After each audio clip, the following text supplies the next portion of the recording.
Hello everybody, it's Harbinger. This is Wingspan on Steam, and this is our opening hand. We are playing the format that is tournament legal in Board Game Arena, so we can't take the wooden duck, even though it's a very good card. But we do have some other options here that are also very strong. We can take a Morning Dove, a Mallard, and a Yellow-Rumped Warbler. And what these cards will let us do is that the Mallard gets us additional cards, the Yellow-Rumped Warbler helps us cycle those, and the Morning Dove helps us get egg outside the grasslands habitat, so we can do a lot of other we don't have to worry too much about activating the grasslands to do what we want to do, but we do probably want to set up a good grasslands towards the end game, so we can do that for the point generation towards the end. Now, if we weren't restricting ourselves, we would of course pick the wood duck. The wood duck works very well for the first round and goal, and we do have the option here of going for a Morning Dove, Yellow-Rumped Warbler, wood duck in everything in the forest habitats thing. Are we gonna do that just because it's so good and I just can't help myself? It might be the case. There's food here to back it up.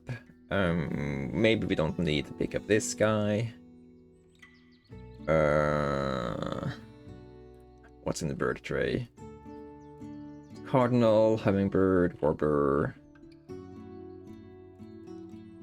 Okay, so my initial idea was to play the tournament legal setup in Board Game Arena, but I just think it's I don't get to play with wood duck too much anymore, and having it in the opening hand, and just let's just use this as an indicator of why wood duck is banned in that format.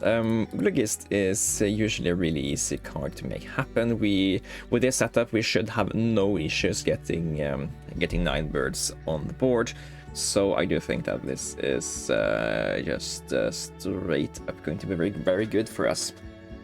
Now, what will be the strategy here? I really like to keep this guy because of the point generation he offers in the habitats we are going to activate a ton of times. So I do think Morning Dove, Warbler might be the first 2 cards we are going to play. So we are going to wait a little bit to get the wood duck on board. And because we can play this guy, then we can take 1 food, and then we can play another bird.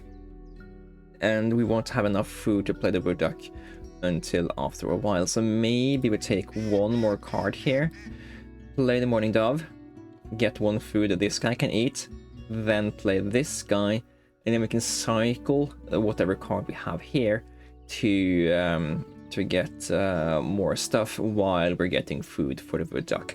I think that is an okay way to do it here.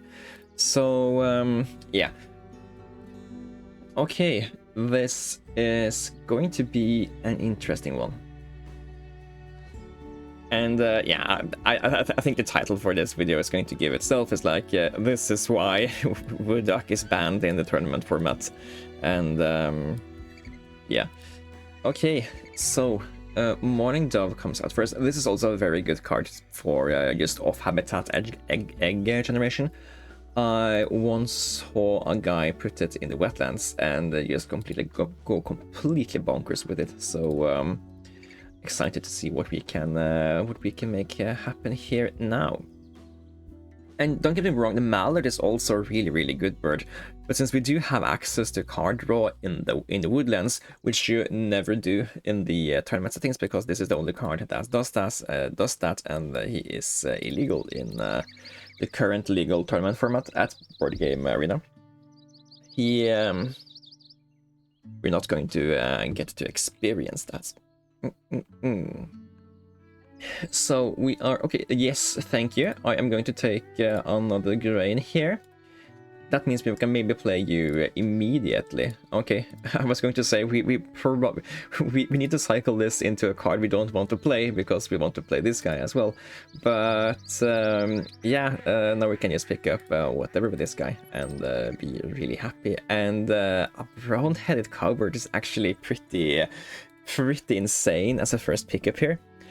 He is very cheap, so we don't mind playing him. He goes in the grasslands and habitat we don't really intend to activate, which is great.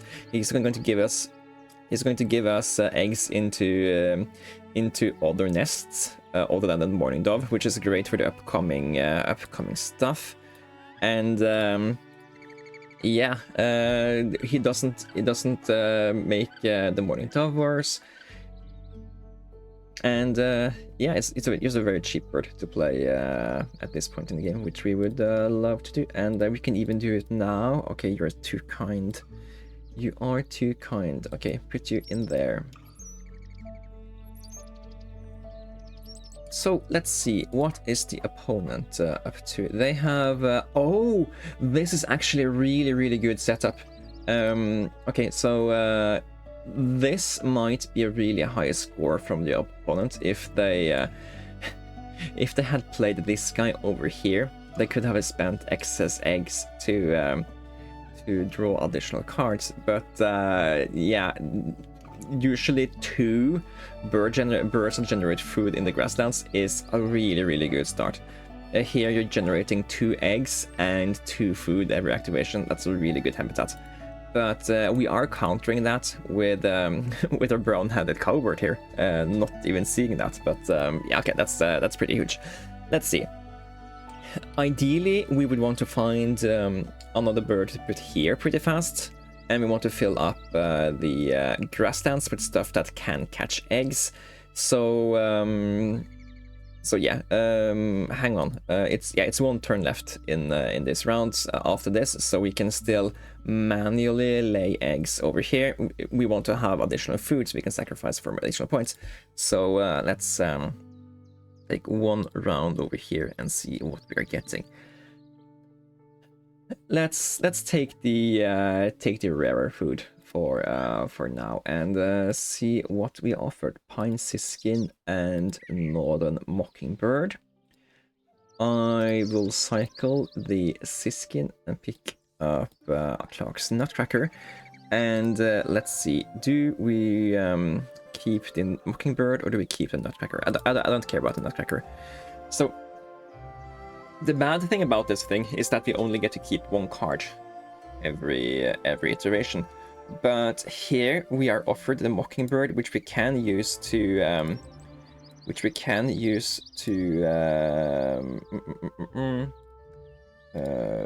yeah, in case we get a puffin, we want to have the fish, which we can use to activate the wood duck twice. That means we get to draw 4 cards, cycle 1 of them, and after that keep 2. And when we no longer want to do that, we can double activate the morning dove, we can double activate the yellow-rumped warbler. I think putting out a mockingbird here is just really good for us. It's also 4 more egg spaces for the brown-headed cowbird to fill in, and yeah, it's going to be great. Pushing the most amount of eggs into here as possible, because we are very rarely going to go here, and I do think food is not going to be an issue for us this this playthrough, because we're getting so much food from the opposition because of their hummingbird. We are basically in a 3 food a turn territory once we have played out the mockingbird, which we probably want to do just immediately, unless there is something really good visible in the bird tray we want to care about. And we they even give me the 2nd food I need to play this guy, so we don't even need to overpay for it. Yeah. This is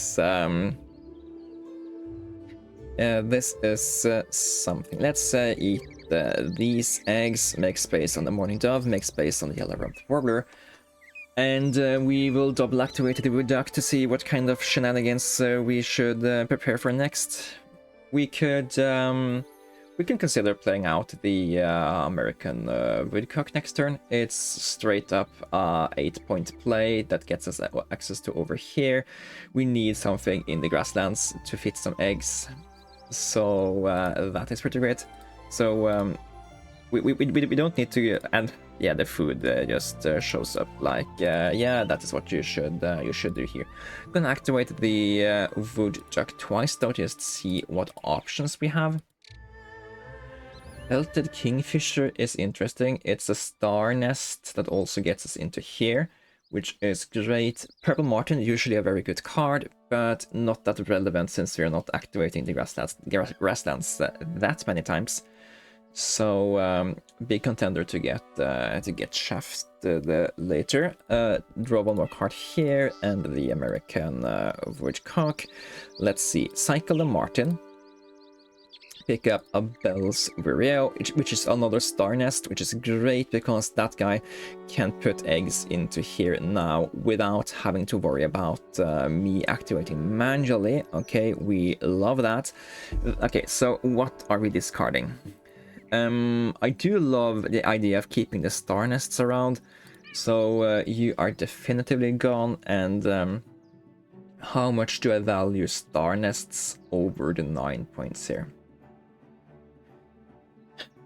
I do value the star nest in the wetlands pretty high, and it's also the fact that we get to put eggs into other birds without having to manually do it. Yeah, and it's another bonus card. It's a shame. It's a shame we have to sack this guy here. I should have drawn this guy last. And maybe just thought about what I was going to discard before I drew it, because it's a little bit rough to actually discard that guy as well. Okay, let's push the yellow Bell's Vireo first. Eat a Morning Dove card, I guess, and let's see. One more grain eating bird should be possible. And it's probably more realistic if we're playing just one more grain eater than it is realistic that we are playing 5 more large birds. So I think this guy is just a more guaranteed points. We are not unlikely to play 4 or 5 large birds because they're usually high scoring, but and a lot of the good scoring wetlands birds are large. I just think that we're more likely to not yeah, to make at least 3 points from this bonus card, so I'm gonna keep that one.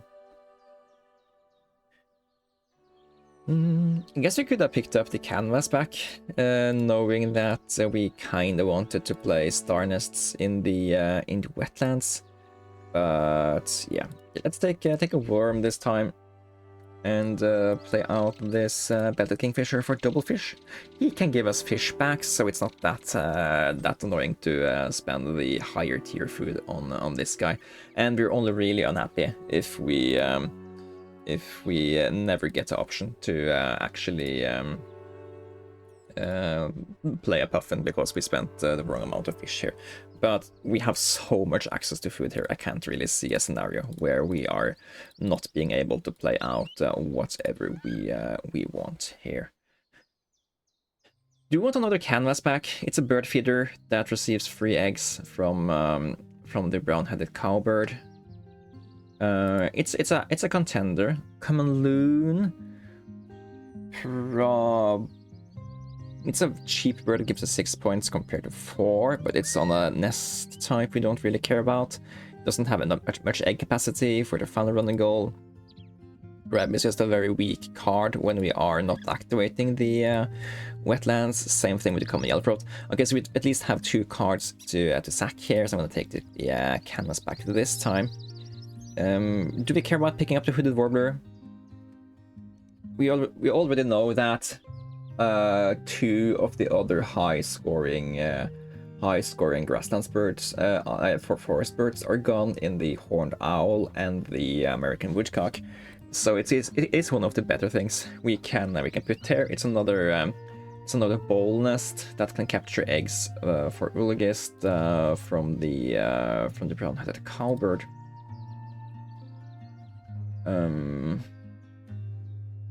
Means we have to sack the common loon. Would I rather have the hooded warbler than the common loon? I think the answer is yes. But there's also the possibility to get another card here that can grant us more points. So let's take a gamble here. And the golden eagle is actually a really good point bomb for us, I think, here. So let's sack Yellowthroat and common loon. And yeah, we should have picked up the canvas pack on the yellow rump warbler. Again, this is the final draw. This is not the final draw. Okay, put eggs into Kingfisher this time. And just keep getting more free food, I guess. Put the canvas pack out here. Pay for it with fish and stuff. And that's our 5th bird feeder card, which also has a star nest, which we care about. Great. So now we pick up rodents for this guy, and let's just also take fish, since higher tier birds eat fish. And we are, I guess, just once more activating the wood duck twice and see what we're getting here.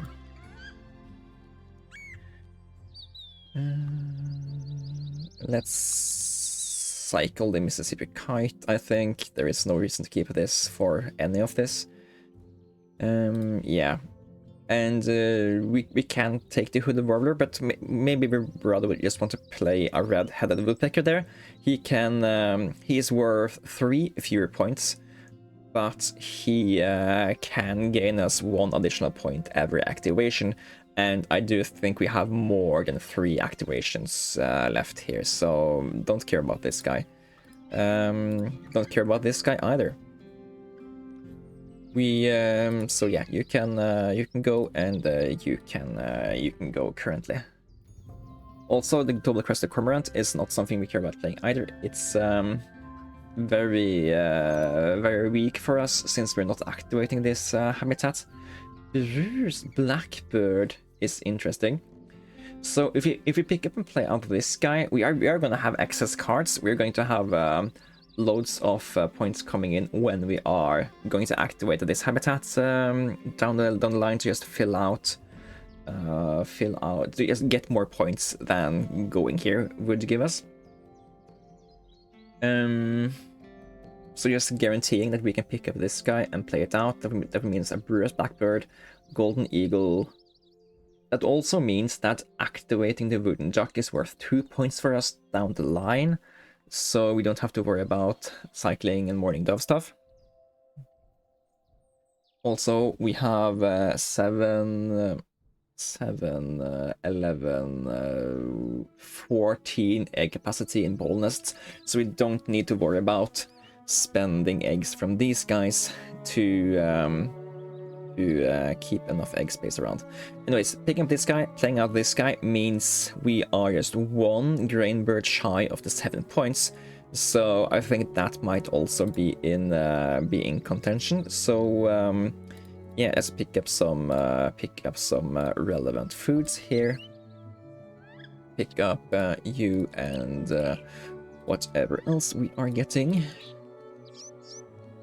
Cycle you. We have no need for these kind of birds. And let's see. Yeah. Or I mean, we're not playing you at least, so you can also go. Okay. We have so much food though. We're basically we are playing so many birds the remainder of the game here.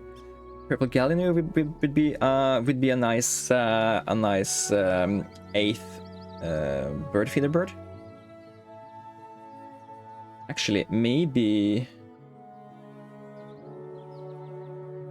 Now I'm actually looking towards a line where we are playing the red-headed woodpecker here, together with the Bruce Blackbird and the Golden Eagle, and just pushing as many eggs as we can, while also playing out the Purple Gallinule. That will hit us Bird Feeder, it will hit us Rougelikes, it would let us activate Golden Eagle, Red-Headed Woodpecker, and Bruce Blackbird tons of times, and we do have the food to also push a lot of eggs into here. Yeah, this is going to be an insane setup long term here. Okay, no no free cherries for the Gallinule, but I don't think that is going to hurt us too much. Hang on. We are planning to play 3 of these birds, so we have 2 excess cards. Yeah, picking more cards twice is good for us, because that means more activations of the Bruce Blackbird down the line. Oh, and a Baltimore Oriole to top it off, maybe? Ooh, yeah, we'll have to see what's worth more points when we are getting to the place where we are considering to play this guy. But for now, I'm just... we are swimming in food. Activating the forest more doesn't make any sense. We set up a enormously good habitat for us, but now I think it's time to cash in on all of that value we have produced. And just play out the one insane bird after the other. Maybe not even. Maybe the red-headed woodpecker isn't a correct play either. But we just have so much power coming in here. No, we are spending food out of the non-egg, non-relevant nests here.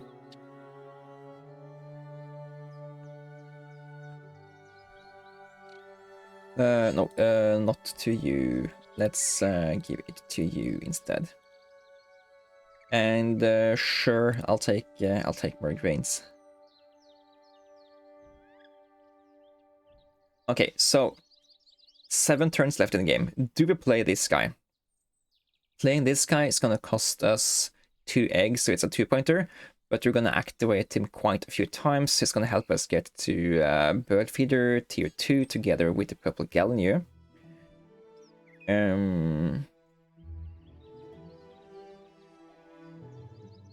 Let's play this 6-pointer first. I think 1, 2, 3, 4, 5, 6. Yeah. Playing this guy here is as good as tucking it to the Bruce Blackbird when its egg capacity is at full. So we don't mind playing the Purple Gallinule.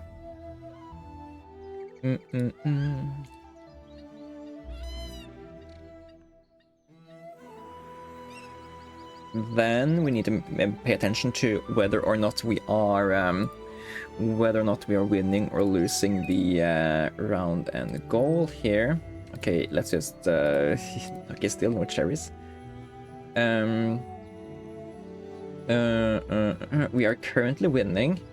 The opposition can maybe catch us. No, they can't, because they've been playing a really bad game. So we don't need to go here this instant. Playing this guy would be a lot better if there were grains here, which it currently is not. So maybe what we do is just lay eggs anyway and see where this gets us. So this is 1, 2, 3, 4, maybe 5, and 6, 7, 3 or 4 times, depending on how many of these birds we play. I think we will just pretend that the opposition is good here and just need to lay these eggs to win this round and goal, just to emulate why. So we are laying 4 eggs. This is not the greatest final turn activation thing we could have going on, but it is fine. We need at least one more hit from this to hit Ulgist. We also need to fill up as many eggs as we can in the wetlands. And I think we will do that. I also see that there's a card cycler here. I think it's a little bit too late. Maybe. Maybe not. We could pick up more cards to cycle to the Blackbird. We can... We already get 3 points from here, so it's not that much worse than going here. And it gets us two more points a turn after played. So we could go here for 3 points, play this guy for 1 point. That's 4, and then we get 2 more points the final turn. So that's 3 activations of 2 points. So that's 6 points added up playing out this guy.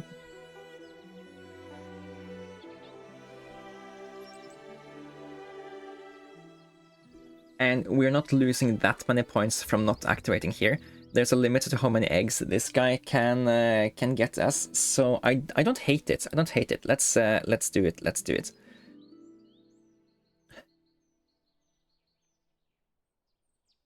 I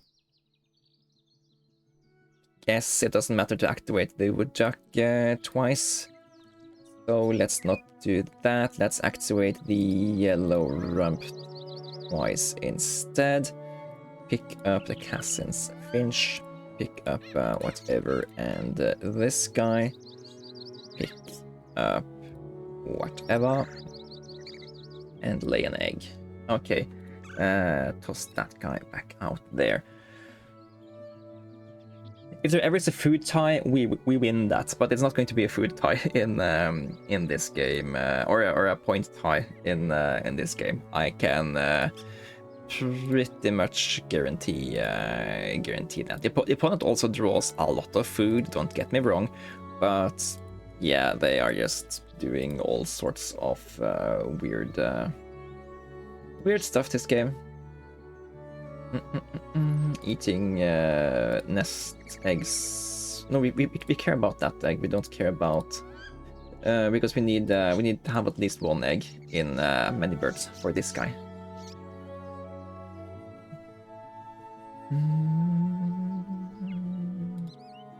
All right, then we are just going here. I think I'll get rid of this guy last, just to do the math on it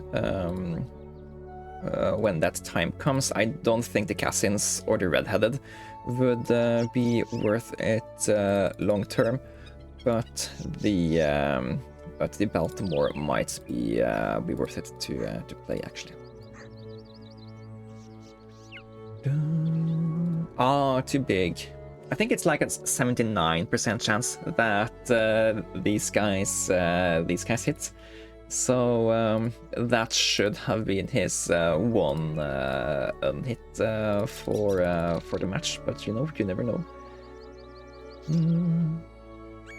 Okay, cycle this guy, pick up whatever. Grey Catbird. Okay, attack that. Look at this card. That's big enough, or small enough at least.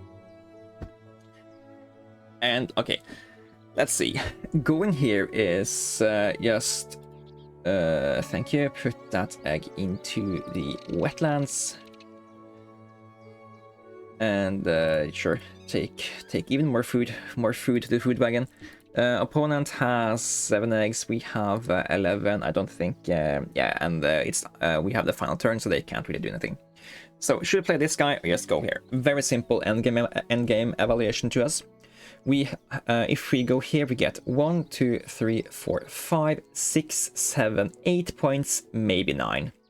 Playing this guy gives us 9 points. He doesn't help with any amount of these guys. Doesn't help with the round and goal, and he costs us 2 eggs. So we get guaranteed 8, maybe 9 here, or we can play this guy for 7 points. I'm gonna go here, and hopefully you are also agreeing. This is also a way for us to keep more of more of our food, so we have a higher chance to break a tie, and we get another chance here.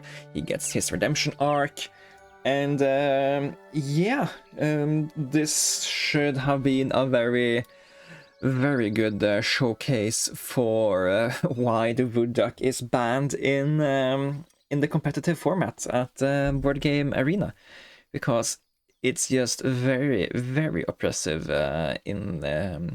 if you get it in your opening hand. There's very little the opposition can do to deal with that, and that's a 119-point score.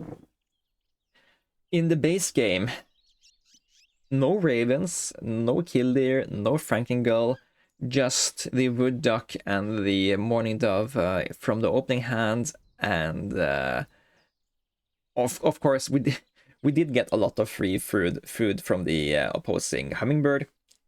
It hardly matters, as we have 12 food left remaining in our hand at the end of the game, and we easily had access to all the food we needed anyway. Brown-headed cowbird also laid like 14 eggs this game, so it's also a little bit impacted by that. But yeah, opening hand wood duck is really strong in the end game, in the base game, and together with the mourning dove and a card cycler, our Peter. Yeah, that's just a recipe for big chunk of points. With that, I would like to say thank you guys for watching. I hope it was enlightening to you, and I'll see you guys in the next one. Until then, you guys take care.